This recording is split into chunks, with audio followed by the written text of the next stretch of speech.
Bill Maher, you're a real piece of shit. When I watched you get up out of your seat and go after those few individuals who were patriotic enough to sneak into your bullshit show and try to bring a little bit of truth into it, when I watched you march behind those two much bigger bodyguard or security guard guys and play tough guy while kicking them off of your show, it just made me realize that I had played the fool for ever thinking that you were a legitimate or half funny comedian or entertainer. You are a hack, you are a bitch, and you behave disgracefully, at least in that instance. And a little bit on why you're a hack and why you're full of shit. One of your common statements that you like to make about, I guess, conspiracy theorists, you say there. The belief in conspiracy theories is ridiculous because the government, in your words, they can't even deliver the mail. And, it doesn't take much to look into what you're saying there to realize how adolescent and naive that argument is. To compare mail delivery to sophisticated and complex false flag operations like 9/11 or the Gulf of Tonkin or the USS Liberty. To make that connection, you're either profoundly ignorant of politics and history or you're completely full of shit. It's one or the other. Maybe a mixture of both. I don't know.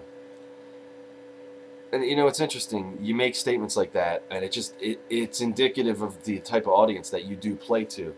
See, the reason you were chosen by the individuals who manipulate our media, the mainstream media, the reason you were chosen to play the role that you play, which is clearly kind of like a little bit of a toned down Rush Limbaugh for the left. I guess that's how I describe you.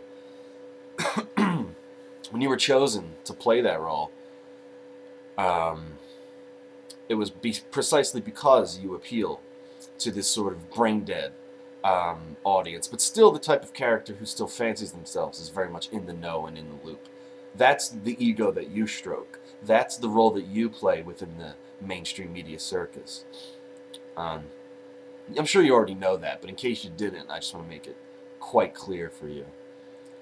And, the statements that you make about 9/11, like one of the other good ones that you made earlier, which actually provoked the 9/11 truthers to infiltrate your crappy show, was that you had said, what type of idiot or something to that effect, what type of moron do you have to be to watch two planes fly into buildings and think, yeah, but if you think that's what did it, well, a couple of simple facts you don't mention, that 3 buildings fell. Yeah, 2 planes flew into 2 of them, but 3 of them fell, according to the government, by fire, which is really interesting because steel buildings have never collapsed from fire before. As a matter of fact, there have been many instances before and after the events of 9/11 in which steel structures have been caught aflame for hours more, sometimes whole days worth of time, and they're literally lit up like torches, like matchsticks, big matchsticks in the sky. Compare that to what you see on Building 7, black, a few floors full of black smoldering smoke. And from a scientific perspective, you would have to view the government's explanation of fire as highly unlikely.